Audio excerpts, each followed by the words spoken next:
Yay, we have success. Happy Tuesday, besties and bosses. How y'all doing? How was everyone's weekend?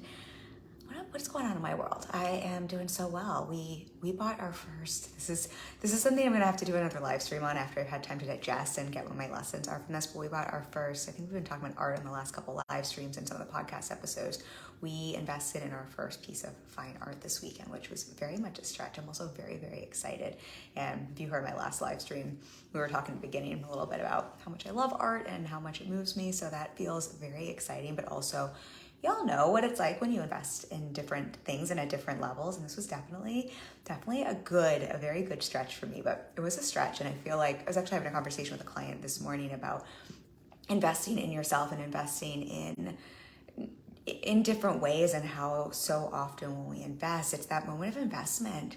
When we invest in ourselves, when we decide we're the kind of person or we're the kind of business that gets to have an investment at a certain level, gets to enjoy something at a certain level, how much that really invites us to step up into that next level, and how that point of investment really is a part of transformation and really does, I think, stretch us into the next level.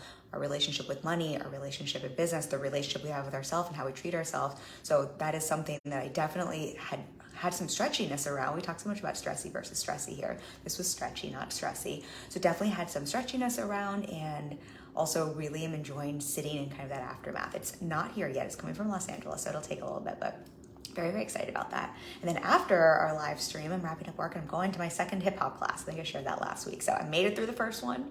I got all the choreography down. I was not necessarily good. I enjoyed being a beginner, but I'm going to my second class tonight. So I'll keep you posted on that. I'm sure we will have so many business lessons as it relates to that. Just moving a couple things over here. We're going to talk today all about all of the things I've done wrong in business and why that's essentially the right thing, and how that's helped me to make lots of money and how that supports my clients to make money. Before we do, a couple announcements. We have our free masterclass coming up next week. We got I think the promos we didn't have out last week, so I don't think I told y'all. 6-figure content strategy for conversions, clients, and cash. Content has been the number one way I have built and sustained a multi-6-figure business. I've been fully booked for, I think, 4 years at this point. I make consistent 30 to 40K cash months. I've made 950K to date in just under 4 years in business, which is kind of wild to me, all from one-on-one without ads, and content has been a huge part of that. So I have a free training. We're going to walk through the 5 pillars of content strategy that I have really seen to be valuable when it comes to creating content that turns into those conversions, clients, and cash. The URL, I actually grabbed this for you. The URL is kimargetsinger.com/6-figure-content. I'll drop that in the comments afterwards. And then the other announcement before we dive in is we always give a giveaway on these lives. I so appreciate you being here, whether you're watching now or on the replay. If you want to be entered to win this week's giveaway, we are giving away a copy to my self-study mindset course, Get Unstuck and Unlock Your Success. My team just revamped this for you, so it's really fun to give that to you. We go through 5 of the most common mindset blocks that hold entrepreneurs, creatives, and coaches back, and give you some tools to not only create awareness, but start to shift, pattern interrupt, to take those contrary actions so you can get out of your own way and run at that business success you want. All you gotta do is comment, say hi, leave me a note below. We will pick winners on Thursday, so you have time whether you're live or watching the replay, and we will reach out, DM you if you're the winner for that. Okay, those are all the announcements. Let me pull up my notes for today, and we will talk about why you should do more things wrong in your business if you want to profit with peace. So this feels like such an important conversation to be having. One of the reasons I wanted to bring this, and I've been wanting to bring this for a little while, is I just notice how often with my clients, they'll come to a session really wanting to spend their time looking at all the things they're doing wrong in business. And if they can't find something that they're doing wrong, they really want to spend our time looking for, like, can we go find that problem to solve? And look, I am all for refinement. I talk a lot about creating a business that's well-oiled and a strategy that you can rinse and repeat and refine, and how that refinement really is a part of what allows you to make money in business and to market efficiently and to bring in those conversions and those clients and cash, right? That is absolutely important. And I find this can be such a trap and such a slippery slope. And very often the act of looking for what you're doing wrong has you focus on the wrong things in business and will move you further and further away from the money in your business than focusing on some other things. So that's what I want to dive into today. I'm going to share all the things I've done wrong that have helped me profit with peace. I'm going to actually make sure I'm hitting all the things we said we're going to talk about today. But I'm going to talk about why I don't address some of the things that I've been told to fix and how that serves me in my business. We're going to dive into the very surprising approach and mindset that I coach my clients around that I want to encourage you to take. I have a feeling this is not what you think, but we're going to talk about that, and hopefully this will be permission giving, but also support you in your business. And that will be a strategy that we can walk through a little bit, and then we're going to talk about how this all comes together so that you really can do more things wrong, in air quotes, so you can profit with peace. So I was thinking when I was pulling notes for this, how funny it is to me that I'm sure everyone gets this, but I must get on any given week, and it's not on my eye, there we go. I feel like I'm always like getting myself together on our live streams. That's something that you could say I do wrong. Totally teasing there. But I must get every week multiple either emails or DMs from someone who is an expert in their field telling me a mistake I'm making or something I'm doing wrong and what I need to fix to be able to have a booked out business, to be able to make six figures, to be able to have a team that is efficient. And while I appreciate the marketing effort, I'm never going to throw shade at anyone who is making an effort to go out there and market and sell. I always find it really fascinating that the very things I am being told I'm doing wrong and the very things I'm being told I need to spend time, energy, resources, money on to fix are oftentimes the very things that are contributing to my success, and the result on the outside of fixing some of these things, even if those aren't the things that contribute to my success, I already have or more. So it's really interesting to me that here I am being told all these things I need to fix, and this isn't about not being open to feedback. I think feedback is, we talk about this a lot, it is so essential as a business owner, and being coachable and being open to feedback. And it's the unspoken tenet in my coaching framework because I think it's that important. And so I think feedback is important, but unsolicited advice is very different than very intentionally receiving and asking for feedback. And I just find it so interesting that here are all these things I should be fixing, and yet I open this by telling you I have been booked out for, and often with a wait list, for over 4 years at this point. I make consistent 30 to 40K cash months. And I do that without running ads. I do that with a team that I love, that with a strategy that's really well oiled, in the business model that I love, that is very much on my terms, that I have been told, talk about things I've been told that you can't do or that are wrong, that I've been told is not scalable, all from one-on-one. And I have a life that I have very intentionally cultivated that I absolutely adore and love. I'm probably one of the most content people I know, and that's not by accident. It's kind of what we're talking about in the podcast this week. And so I reflect that to you because I think it's so interesting to hear, well, wait a second, here are all the things I'm doing wrong, right? And yet I'm getting the very right results I want. Apparently, I'll just like reflect some of these to you so you can hear these things and you can see how easy it would be for me to spin out around this. And if I did hear these things and spin out around this, how easy it would be for me to go and spend my time, my energy, my resources, spend team hours, right, to go and fix some of these things. And not only might it not do anything to change my business, given that we're fully booked, there's not a lot of capacity for a change in terms of results there. But it very well could do more harm than good, or it very well could also cut into my profit margin because I'd be spending so much of my resources, my personal resources in terms of time and energy, as well as those resources that we are utilizing in team. But a couple things I've heard. The copy on my website absolutely needs to be updated. It is not efficient. It can't sell. I get multiple messages and videos about my email funnels, not how I could just increase them. I could increase them so that I could get booked out. Hey, Kate, nice to see you. For some reason, it's telling me that you're here. So nice to see you here. I've gotten multiple messages about how I could improve my Instagram reach, how my reels could be better, my content is too long, how I could format my content so that it would be better, so that I can make more money, and these are just some very real comments. I think last week in the Facebook group, someone commented on one of my promos about how it wasn't clear it could be more efficient, right? And again, I'm open to feedback, but I'm not open to unsolicited advice. And that's one of the things I coach my clients around. That's not the strategy we're going to talk about, but that is something I'm very mindful because Kate says, hi, Kim, lovely to see you too. Because you can see how easy it would be for me to take all of this advice and to hear all of this. And that's not even like, I would even argue some of that is probably true. I haven't touched my website copy in 5 years. It honestly probably does need a refresh. I know there's typos there, right? I absolutely could update my email funnels. That is absolutely something that has an opportunity for updating. My reels on Instagram are pretty much, we spend this much time on them. Like, all of these things are not false. However, I'm very clear on where the money in my business comes from and what drives results in my business and what the return on my time and energy investment is. And I very much know, while that's not false, and that is, I guess in some ways you could say, correct, if I go and chase all of those things and start fixing those things that are so-called wrong, I'm gonna burn myself out. And honestly, I'll stop making as much money as I do. And I will probably do more harm than good.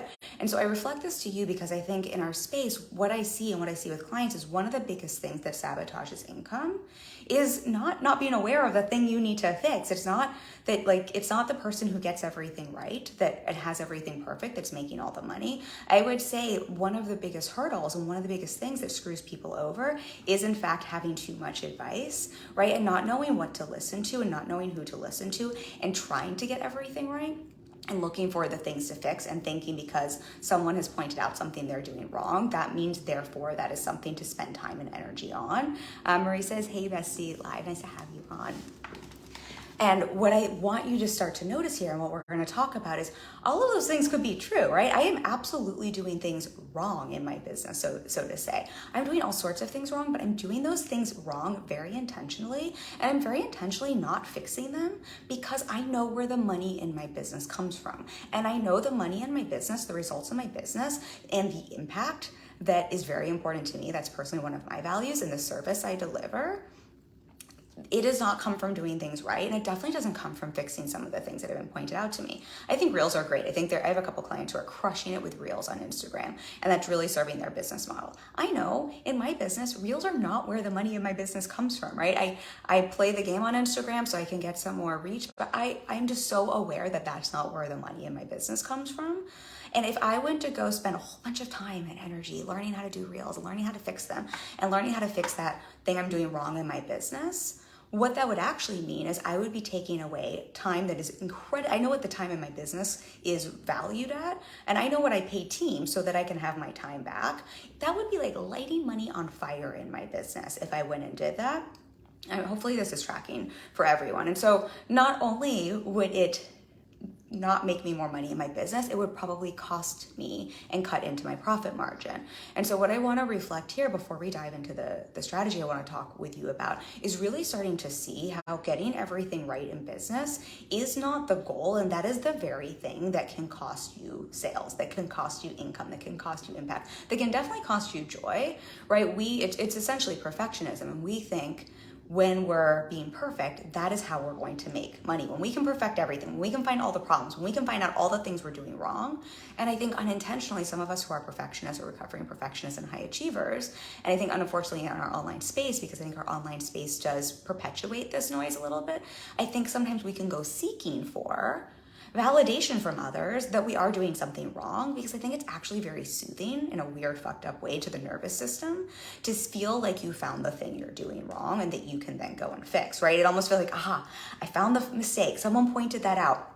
And I think we give our power away, right, to people who have no right giving us unsolicited advice, to the online space, to marketers, to people who probably know nothing about our business inside a Facebook group, right? We can unintentionally give our power away there because it can momentarily feel so self-soothing to feel like, I have found the thing I'm doing wrong. I think some of us subconsciously love to beat up on ourselves. I think there are some payoffs to that, right? And I think then we were like, cool, now I can get busy doing it. I can go fix that thing I'm doing wrong. And as soon as I fix that, that's going to make my business better. Except all we're doing here is reinforcing a mindset and a pattern of perfectionism and of outsourcing power and really diminishing our own personal trust, saying someone else must know better. And the only way I can create success is by doing things perfectly. And the truth is both of those are simply false. And very, very rarely will I tell you this is true, this is false. But really no one knows more about you and your business than you and your business. And those very few people who have intimate knowledge about your business and your business goals and what your trajectory is. And I would say even there, like I've been working with my coach for 4.5 years, 5 years now. She's one of the very few people who gets a vote in my business, right? I'm very mindful not to take on advice from, it doesn't matter how fucking smart someone is. I just know unless they're me, my business, or someone who has very, very intimate knowledge, they're not going to really have a vote that's very valuable for where I'm going. And even my coach, who I adore, and pretty much anything she tells me to do, I'm going to do. I'm still going to filter that through myself, because I know at the end of the day that I know where the money in my business comes from. No one else knows my business, my goals, right? My everything we're doing here more than me. And it's so important that I don't give my power away and I trust myself. And that's what I want to invite you to be thinking about. Kate says, making so much sense. Marie says, good for you. Thank you. And so I really want to invite you to start to notice, where are you unintentionally giving your power away? Where are you unintentionally breaking that trust you have with yourself by looking for the answers outside of yourself? Now that's very different than intentionally seeking out feedback. I will intentionally seek feedback from my coach, right? Feedback is valuable. Feedback is very different than unsolicited advice. Feedback is very different than outsourcing your power. Feedback on something you know drives revenue in your business, that you know drives results in your business or in your personal life, is very different than unsolicited advice or trying to fix everything you think you're doing wrong. Julia says, I've been paying attention to human design lately, making sure to adjust how I handle things as a generator. I love that. I have a client who knows a ton about human design, so I know there's such a big difference there. I think I'm a manifesting generator. I can't speak too much to the difference in those, but I think what you're saying here and what's so important is really paying attention to that difference and really listening to yourself, as opposed to all the noise we can get elsewhere, all the noise that maybe isn't in alignment with our human design. So I love that, Julia. And bringing it back here to the advice piece, what I would invite everyone to think about before I share this strategy is two things here. One, really starting to cultivate the mindset that getting everything right will cost you money in business. That is not what drives results in business. And your job as a business owner is to get clear on what are the few things that do make you money in business, right? The reason I can turn the volume down on a lot of the unsolicited advice I get, the reason I know when someone sends me a 2-minute video telling me all the mistakes and all the things I'm doing wrong on my website, the reason I can delete that and not feel stressed out about it is I know where the money in my business comes from, and I know what we're focused on and what we're prioritizing. And I know that is just a time suck, and that is just lighting money on fire, right? So your invitation is really to play with this mindset that honestly, getting things wrong in business is what's doing it right and what will make you the most money, and starting to learn what are the few things, what's your 80-20 that does drive results in your business. And with this mindset shift, Julia says exactly, because the coach that's teaching a specific thing can be so different than us. So whether you follow your human design or not, it's just important to make it work for you.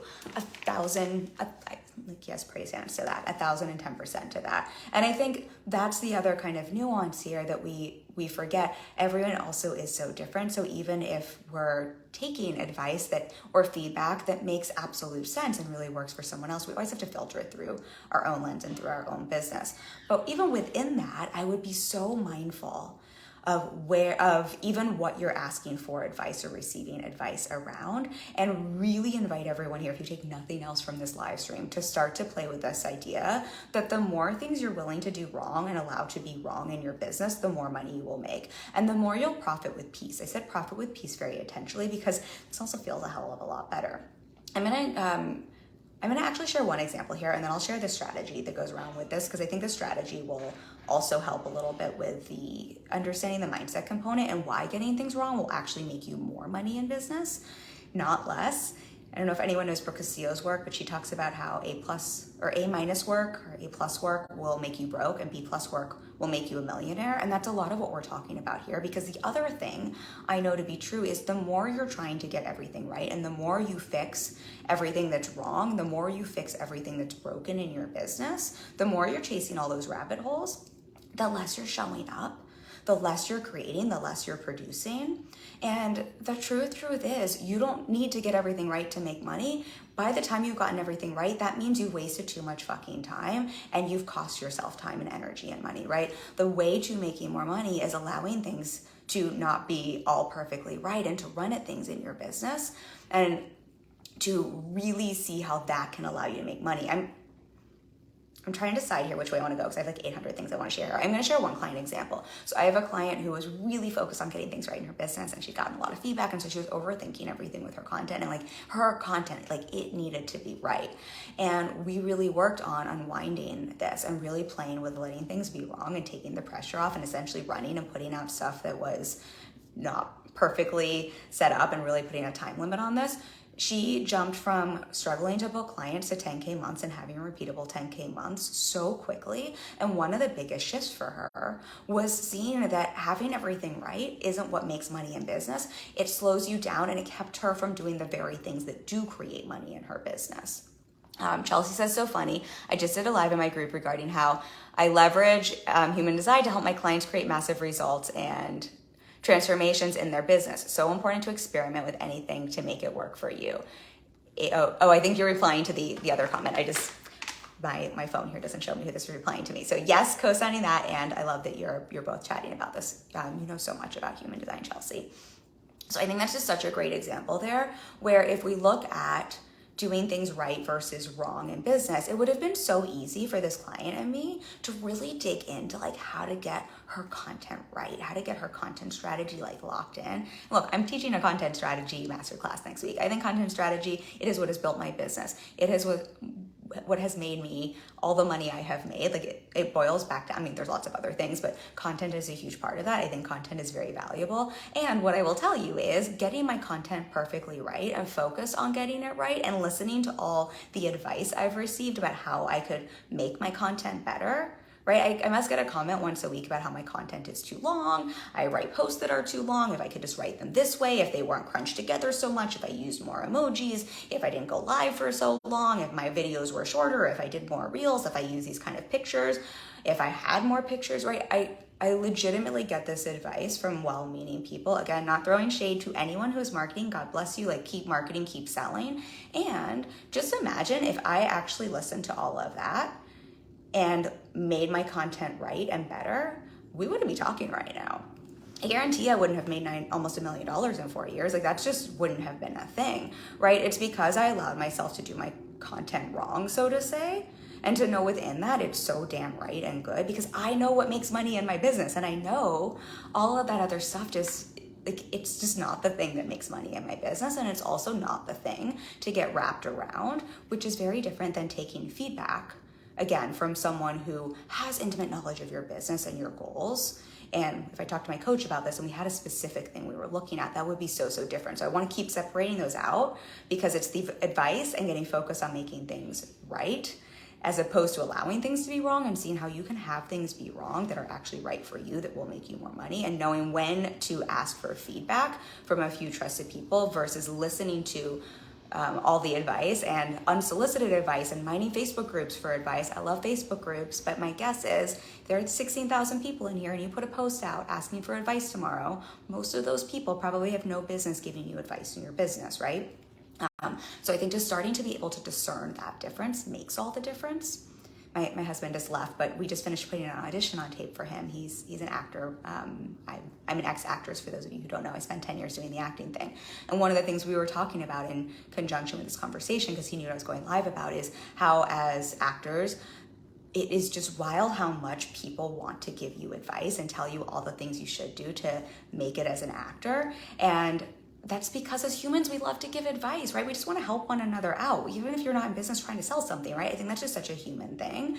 And when I was acting, I mean, I got unsolicited acting advice from so many people. And here's the kicker. Most of that advice, most of the things I was getting advice around and the things I was being told I was doing wrong was advice coming from people who have never acted, or whose definition of having acted was taking maybe a class in college, but weren't auditioning, had never been on a film set before, never been on a commercial set before, right? Didn't know anything about the industry, right? It was just advice they had from, I don't even know where it came from. But imagine if I heard all of that. I was like, oh my gosh, I'm doing things wrong. They're right. Better go fix all these things I'm doing wrong.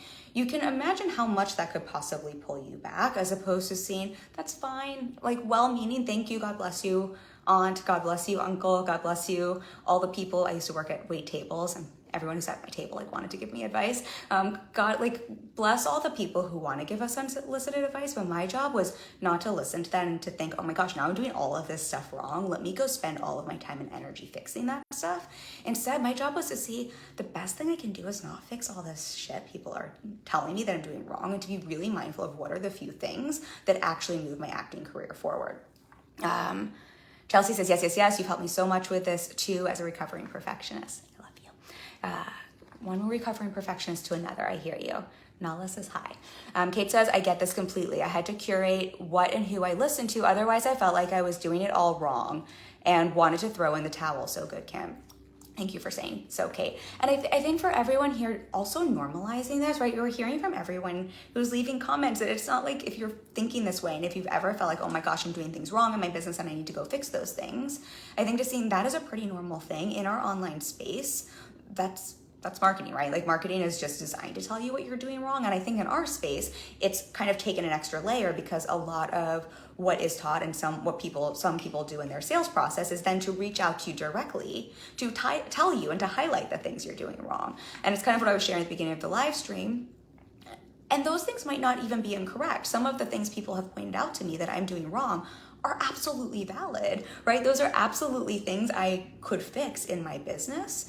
And what we want to keep coming back to is, but that's not the point, because if I go and focus over here on fixing those things that are wrong, that takes me away from over here on the few things that are right. And those few things that are right, if I can just focus here, that's where the money in my business is. As soon as I go over here, right, I'm losing the money in my business and the momentum in my business. And so I think, again, because I think that's where we get a little fucked. I think there can be a lot of noise, which is confusing, right? The unsolicited advice piece. But I think then sometimes there can be noise that it's actually technically correct. And I think it's very then hard for the brain where it's like, well, but that is true. That is wrong. Like, that is something we should fix. Like, they're not wrong there. Why wouldn't we go and do that? And the more you can allow for things to be wrong in your business, I promise you, the more you'll make money and the more you'll profit with peace. And the profit part is very intentional in the title, because profit is the take-home money. It is after expenses, right? So I could make the same amount of income every month, but I could spend triple what I am on team so that we could go and adjust and fix all of those things that are wrong in my business. I would just be taking home a lot less. And I don't really, like, with all the love in the world for all the people who have to find the typos on my website, I love you so much, but that just doesn't seem worth it to me. And so and of course that's not as peaceful, right? In terms of, like, if we're constantly looking at what's wrong, what do I need to fix, what do I need to fix? Even if you're making money, that doesn't feel great. And what I have found to be true is the more peaceful you can feel in your business, the better you can feel in your business, the more you're going to sustain your income, the less you're going to want to burn your business down, the more money you will make over time. And then over time, if you want to go spend some time, just this year, I'm 6.5 years into business. Just the last few months, my team and I are very slowly creating projects to go back and look at some of those wrong, broken funnels, right? And start to adjust them. That's 6.5 years in. I want to share this strategy with you. So let me see these comments, because I feel like I'm on like a soapbox today, y'all. Julie says, Kate Carter totally has happened to me too. Kate said, oh yeah, I see. Julie says, this has recently happened where I questioned if podcast coaching was really what I wanted to focus on, and I started to spiral out thinking of other coaching I could do. I reeled it back in though. I'm glad you reeled it back in, and I so hear you. I think that's also so normal, Julia. I think that can happen for lots of reasons. I'm sure everyone in this group could say they've been there, and I think various reasons can trigger that. I'm just glad you reeled it back in and got yourself back on your path. That's the important part. And I think with this conversation, noticing it's normal for us to question things, right? It's normal for us to be like, oh my gosh, I am doing all this stuff wrong. Should I fix this, right? It's what do we do with those thoughts when they come up? How do we manage our mind? And to see those are stories, those are thoughts. Are they actually helpful? Are they actually serving us? Are those actually the things we want to focus on in business that are going to drive us to the next level? Or is that stuff where it's like, great, our brain's having that chatter, but we need to get our head from over here and turn it right back onto the path of the momentum of the money that we want to make, and we want to do it our way, right? So we want to make sure we're on that path. So Julia, I appreciate that.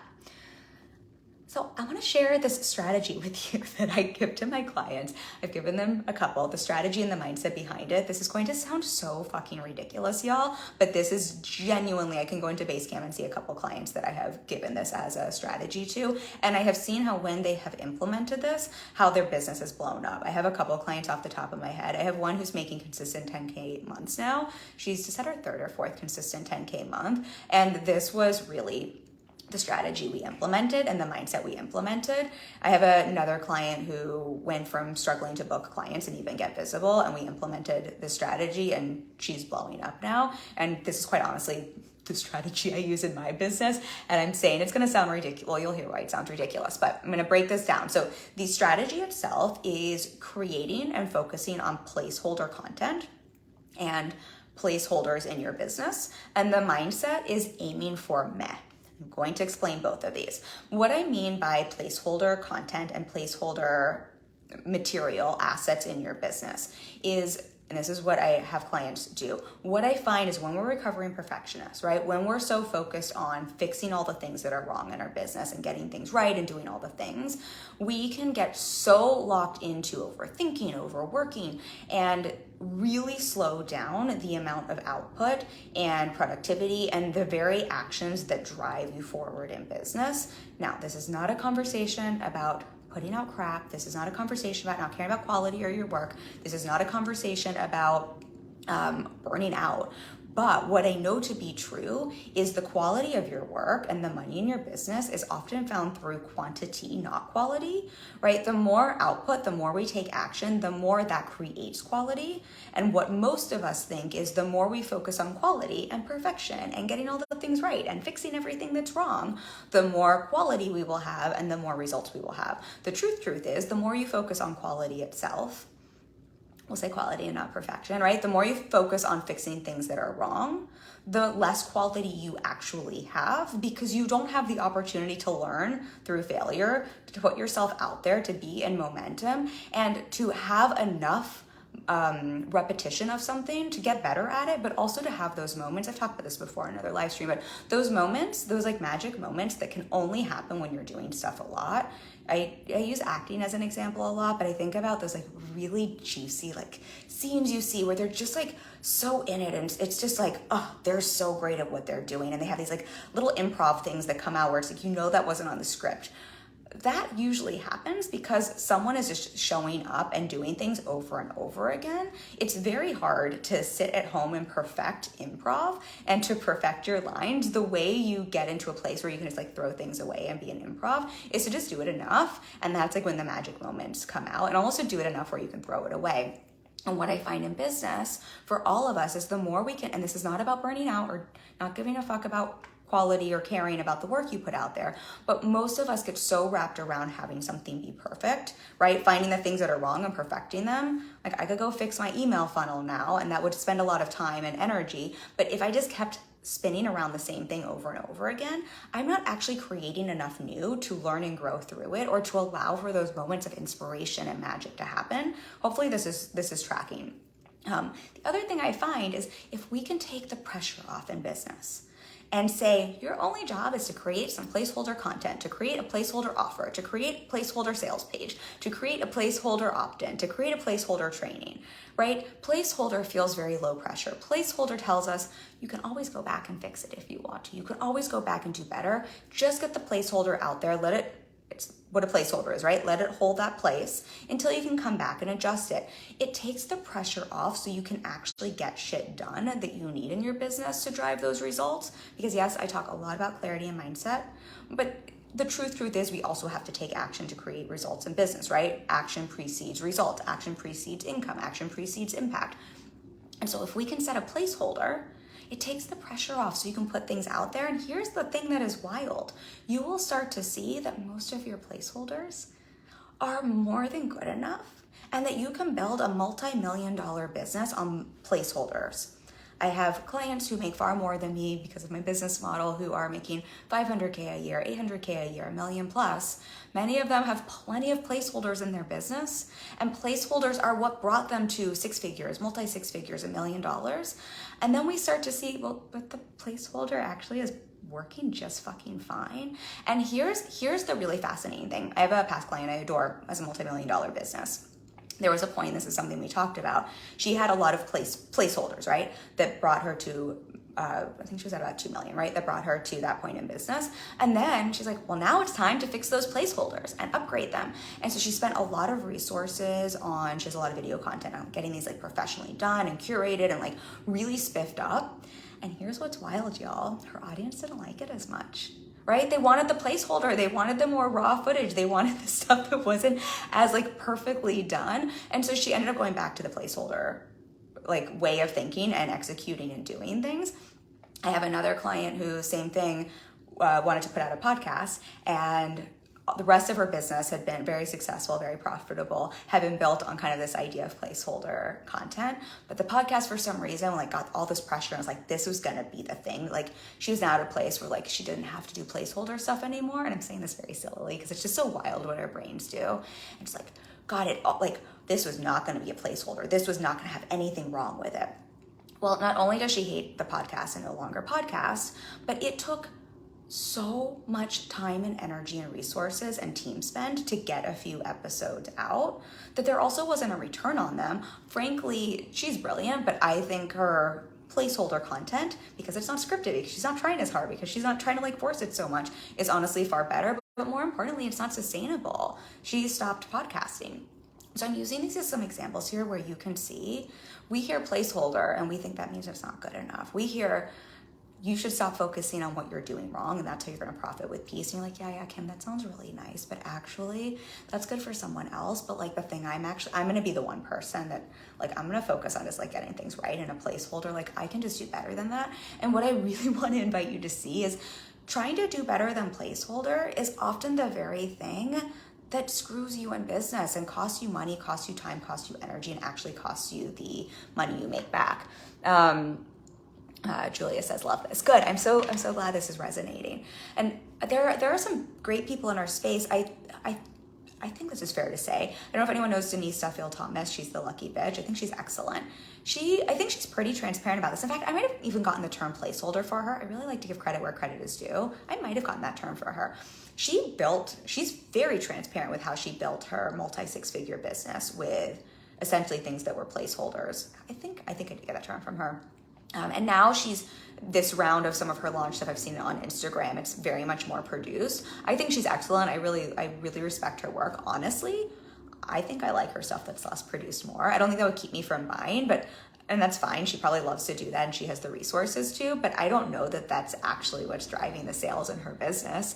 And it probably isn't something that's like statistically different. If anything, it's probably a wash because of the time. So if she loves it, that's great, and not for me to say.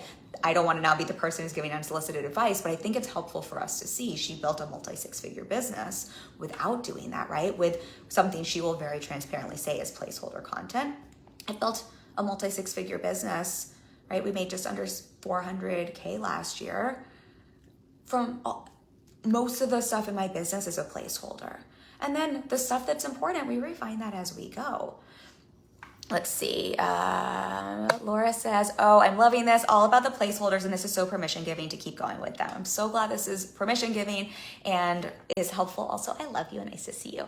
Marie says, embarrassed to admit it. What is a placeholder? Oh, no, don't be embarrassed. I think this is one of those terms where in my head, I'm like, everyone knows what I'm talking about. I'm glad you're asking. So a placeholder, the term actually comes from, I think this is where it comes from, but if you were to like go to, well, actually, this is a better way. I'm going to use acting as an example. So when there's the Oscars or the Emmy Awards and someone goes up to receive their award, they actually will have another person sit in that spot to hold their place.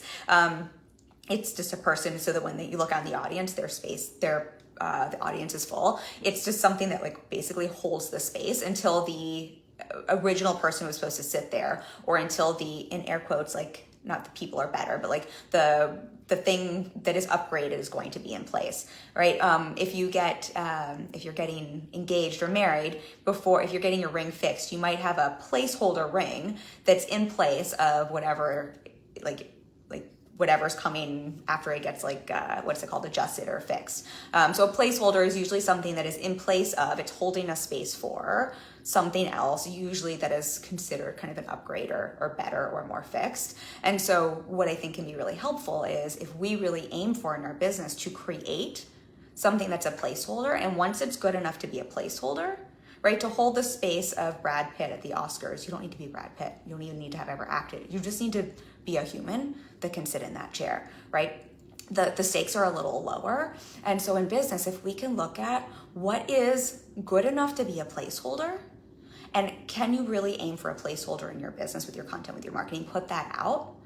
And see, a placeholder is not like we don't give an F, right? If you're sitting in for Brad Pitt at the Oscars, they're still gonna make you wear a tux. They're still gonna have you like care about the quality. You know what I mean? It's not just like any old bum from the street can come in. They still need someone who's dressed a certain way. Can you think about that way in your business to take the pressure down, to actually let yourself get something that is a placeholder and to put it out and to keep creating placeholders, right? Your job after you create a placeholder is not to then go back and see, well, how can I now fix this placeholder? Because there's all this stuff wrong that someone told me in the online space. Because you can always find something wrong if you look for it. I promise you, in anything. Even the most perfect things, right? Suddenly things look too perfect and then we find that wrong. So instead of then making that placeholder better, go create another placeholder, go create another placeholder. Can you focus on creating placeholders and putting them out there and see how far you can get with placeholders in your business, how much time that saves you, how much energy that saves you, how much more peace that gives you, how much more impact you create. Right? If I wasn't doing placeholder live streams every week and I was like needing to create a script and do all of this stuff, we probably do one a month. I would probably be super weird because I hate scripts, even though as an actor, I definitely don't like doing scripts for this, right? You can see how like the impact would be down, the momentum would be down. Can you see how that really helps you thrive in business? How that honestly helps you create better and better placeholders because you're out of your own head and you're creating stuff that's more authentic and organic to you, how much more money you make, and then you can have that evidence where you look back and like, oh my gosh, look at all the success I created off a placeholder and doing things wrong. Do I even really need to fix this? And then you just get to be at choice. I don't know Denise Duffield personally. I have no idea what her mindset there is, but my guess, just having like read one of her books and knowing just a little bit about her work, my guess is the placeholder she's upgrading, it's probably so much more because she really wants to and that feels good. My guess is it's not because she thinks she can't continue to sustain her success without that. She probably just really loves having a team come and put makeup on her and produce her videos beautifully. And there's nothing wrong with that either. Marie says, thank you, my pleasure.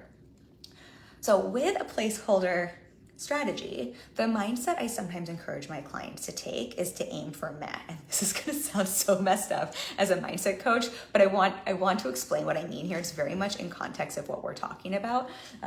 Nala is begging for dinner and she's telling me, gotta wrap this up because her dinner time is close to when I need to leave for hip hop, which is so funny to me. Also, I know I'm distracted, Kat. I'm gonna explain aim for a man, but has anyone had the black cherry? This is the Whole Foods brand, sparkling water. My husband just got these. I'm kind of obsessed. I was obsessed with the grapefruit for a while, but I'm liking the black cherry very much. Anyway, aim for Met. This is actually a term my best friend and I came up with when we were acting. And it very much has to do with placeholder content.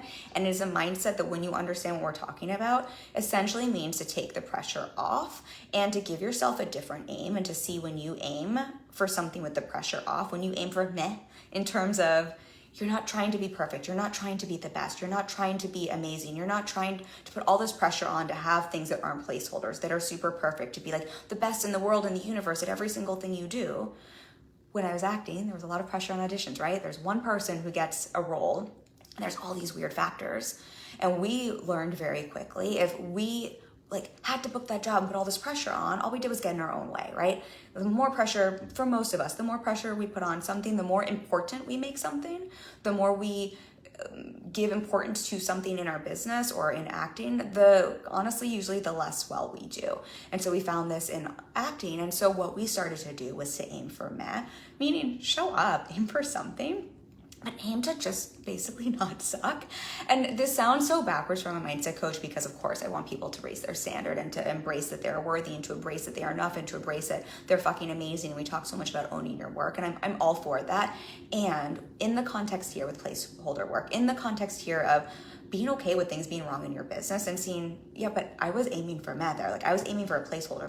I know where the money in my business comes from. I know my reel on Instagram, like, kind of doesn't matter that, like, it needs to be done. I need to play the game so I can have more reach, but I know that's just not where the money in my business comes from. I'm aiming for meh on those, which means if I aim for meh, if I aim for good enough, if I aim for like that with something, and I don't put so much importance on a reel, I'm just using it, I'm not hating on reels. Again, I have clients who are crushing it with reels. I just know where that falls in my strategy. I know the reels of my business are just frankly not that important. If I can take that importance level down, this is a little bit what we were talking about in the podcast last week, which I can link to, right? I can then do one take reel, do one take video, and just put it out there and move on to the next thing, right? I can have placeholder content, and that can take a half an hour max to create however much content I need for the next couple weeks in my life, which is so important for me in business if what I'm looking at is profit and peace. Much more peaceful. But that exponentially helps me increase my profit because I have the actions going out there that do drive momentum in my business, that do drive creating relationships, getting visible, right? Bringing in leads. But I'm not eating into my time. I do all one-on-one work, right? I can't sit around spending a whole day recording reels that are this important in my business, right? Like that important in my business. And if I spend all this time on that instead of what is important in my business and what does drive results in my business, right, we can see how that would actually literally cut into my profit, even if my revenue stayed exactly the same, and how over time that could actually sabotage my business or limit my capacity to make money. Is that tracking there with the mindset with aim for meh? So what I'm not saying here is don't care, don't give an F. Last week, we literally talked about caring so much about your work and your people, right? That's not what that mindset means. And what I'm not saying here is that this is about like not caring about quality. I care so much about the quality I share with y'all. I care deeply about that, but I know that if I put a ton of importance on every single thing in my business and I make everything I put out super, super, super important instead of seeing it as a placeholder and aiming for a meh, that is the very thing that is going to keep me from showing up, or that's going to get me into perfectionism, or that's going to have me honestly not create great quality. I know the best quality comes from kind of not trying so hard, right? From taking some of the pressure off. I keep using acting examples today just because I literally just put my husband on tape for an audition, so we're very much an actor brain. I probably use those references all the time. But something I found when I was acting is the harder I tried to be a good actress, the more I sucked. The more I allowed myself to yes, care, to yes, learn my lines, to yes, understand my part, to absolutely show up, but to aim for meh a little bit, right? Which is where this came from, to throw it away a little bit. The more I could be present, the more I could be in the moment, the more I could have those magic moments we were talking about earlier, right? The more I could connect with the person in front of me, the more I could listen and respond, which is acting is so much like coaching, right? It's all about listening and responding versus like coming in with your like pre-canned way of doing things and like trying to prove you can do something really well. That usually tends to make for kind of subpar acting, right? And so my job so often with an acting role was, and this is a direction directors would give a lot, is to throw it all away. That doesn't mean don't care. That means aim for meh. That means really aim, like throw the importance away, throw the proving away, throw the pressure away, throw the trying so hard away. It still means show up, it still means care, but it means do so in a more grounded, authentic way where you're just not giving so much importance to every single word. Because in acting, a lot of times you're just having a conversation, right? And that's what we do. We like throw sentences away. We don't like overperform them.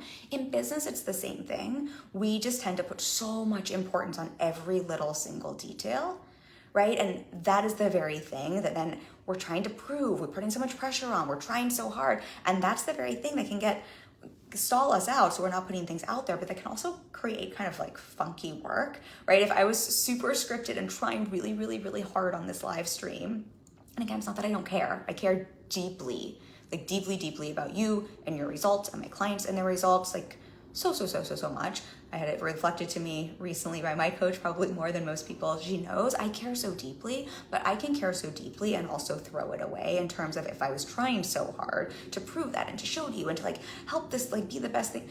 This would probably be a really fucking weird live stream, quite honestly, because I'd be like reading off some piece of paper. And I'd probably like go do a bunch of research on other people's work, and we probably wouldn't even have this conversation because I would be telling you and regurgitating the things I thought were like the right things to say. And so I reflect that here because I want to make make sure we're giving context to what aim for meh means. It doesn't mean don't care. It doesn't mean you're not going to put out quality, but it means how do we take some of the pressure off, and how do we how do we take down the importance level, is maybe a better way to say it, of some of the things in your business, so you can see, honestly, nothing in your business is that important. And I mean that in the nicest way possible.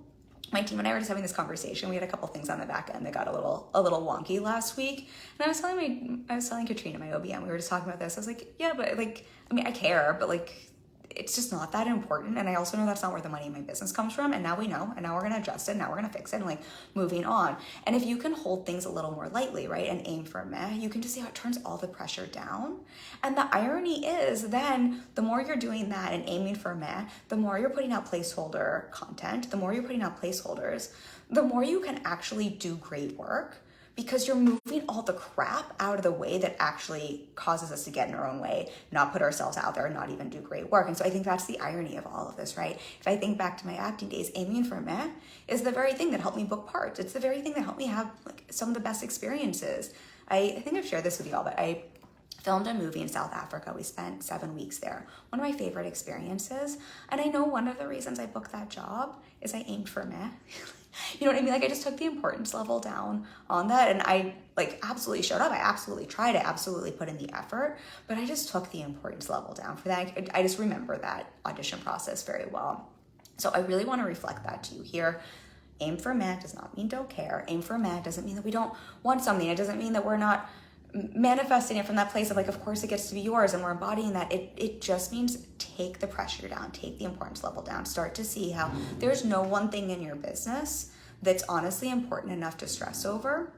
And I know that doesn't sound true for everyone, but I think we forget that sometimes. I think everything just feels so important and heavy, and there's like nothing you can break in your business. None of us are doing the kind of work, right? We're not doctors. I don't think, at least mostly in here, we're not doing things where it's like, if we accidentally do something wrong, or we don't nail it, or we're aiming for men, like we put a placeholder out, that it's really going to cause any harm. For pretty sure everyone in this space, nothing is that important, even though it's important to us and it's important to our clients. And the more we can see that, the easier it is to actually show up. And again, ironically, do the great work, do the important work, because the more you remove that pressure and allow yourself to show up that way, I promise you, the more great work you'll do, the more your quality will come out, because you're not trying for the quality, right? Because you have enough quantity to allow for quality to arrive, and the more money you'll make, the more you will profit with peace. So I hope this was helpful for everyone. I hope this will be permission giving. Laura, I appreciate you for saying that, because I think you were the one who used that word. That's really my hope here. I also hope this will help everyone here to really see what to prioritize in your business, and some of the mindset and the strategy. Strategy is absolutely important, right? I coach clients on strategy. We're not saying put a placeholder out there where it's like, I sell one-on-one coaching around mindset and strategy, and I want to help you build, grow, and scale a profitable business on your terms. If that's my message, I'm not saying go put out placeholder content about teaching clowns how to like jump through hoops at the circus, right? Like that would be super weird. Of course we have strategy. Of course we're being specific. Of course we do the mindset work. But I want you to see how within that strategy, within your mindset work, we can all just turn the heat down a little bit and make it a lot easier on ourselves. And that is the very, very thing that will allow you to run. That is why that client I was giving an example for went from like struggle. Literally, she would tell me it's hard and impossible to book clients to now just having had 3 or 4 10K months, right? And she would say this, like the main big difference is, yes, we've done a lot of mindset work and she has a great strategy, but she had that before. The main big difference is we shifted out of the overthinking and got into some placeholder content and work, and aimed for meh a bit. Kate says, ready for permission giving. Thanks, Kim. Julie says so much. Yes. Thank you, ladies. Love y'all. Reminder, if you want to sign up for next week's masterclass, we have 6-figure content strategy for conversions, clients, and cash. So we will go over the 5 pillars of content. I know that seems almost counterintuitive to what we're talking about today, but again, the strategy is important. We're just going to go through those, and then you get to hold that lightly and use it as a placeholder. But we can always look at refinement, but refinement is very different than going and fixing all the things. I will drop a link for that, but that is, I think I pulled this up earlier. I think it's kimargetsinger.com / now I've got this wrong. Hold on. What was it? It is, see if I can find this. kimmargaretsinger.com/6-figure-content. If you enter or if you sign up, we are giving away a bonus with content and copy prompts. These are the same ones I use and that I give my one-on-one clients. That's a free bonus just for signing up. You'll get that for the training. And then I am giving away one free coaching session, a content mindset and strategy session. I haven't fully booked. I don't get to give a lot of free sessions away. They're honestly one of my favorite things to do, aside from obviously supporting my clients who I love and adore, but I love getting to connect with y'all. I love getting to do those. So if you sign up, you'll get one entry. And then if you join next week and leave a comment like this, we will pick one more entry. So it's worth signing up, I would say, just for that alone. I think I'm damn good at what I do, and I would love to support one of you with your content strategy. So if you sign up, you'll get an entry for that. And again, I will drop a link for that. And then remember, anyone who leaves a comment now, we will pick a winner on Thursday for a copy of my Mindset Self-Study course, Get Unstuck and Unlock Your Success. I love you all. Oh, I should always say this because we're talking so much about the masterclass. But anyone who's sort of like, I don't want to wait for the masterclass, Kim, I know I need your support.